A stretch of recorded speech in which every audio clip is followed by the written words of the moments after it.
আমাদের গ্রামটা ছিল ছোট, কিন্তু মনটা ছিল আকাশের মতো বড়।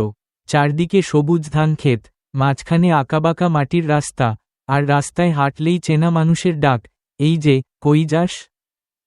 ছোটবেলায় সকাল শুরু হতো মোরগের ডাক দিয়ে। ঘুম ভাঙতেই দেখতাম উঠোনে রোদ পড়েছে, মা চুলায় ভাত বসাচ্ছেন, আর দূরে পুকুরঘাটে কারো কলকল শব্দ।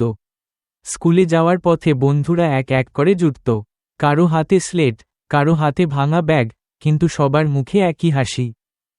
বিকেল হলেই গ্রামটা যেন অন্যরকম হয়ে যেত। গরু মাঠ থেকে ফিরত, ধুলোর মধ্যে দিয়ে আমরা দৌড়াতাম, কখনো কাবাডি, কখনো কানামাছি, আবার কখনো পুকুরে ঝাঁপ। ভিজে কাপড়ে বাড়ি ফিরলে মার চোখ বড় হয়ে যেত, কিন্তু কিছুক্ষণ পরেই হাতে তুলে দিতেন গরম ভাত আর ভর্তা। বর্ষাকালে গ্রামের রূপ ছিল সবচেয়ে সুন্দর।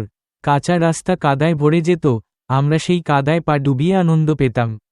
কাগজের নৌকা ভাসিয়ে ভাবতাম, এই নৌকাই একদিন আমাদের অনেক দূরে নিয়ে যাবে। শীতের রাতে খোলা আকাশের নিচে খেজুর গাছের রস, খড় জ্বালিয়ে আগুন পোহানো, আর দাদার মুখে ভূতের গল্প, ভয় গা শিউরে উঠলেও পাশে বন্ধু থাকলে ভয়টাও মজা লাগত। আজ সেই গ্রাম অনেক বদলে গেছে। পাকা রাস্তা হয়েছে, মানুষ ব্যস্ত হয়েছে, আমরাও বড় হয়ে গেছি, কিন্তু চোখ বন্ধ করলেই এখনো শুনতে পাই মোরগের ডাক, পুকুরের জল, আর বন্ধুদের সেই অট্টহাসি।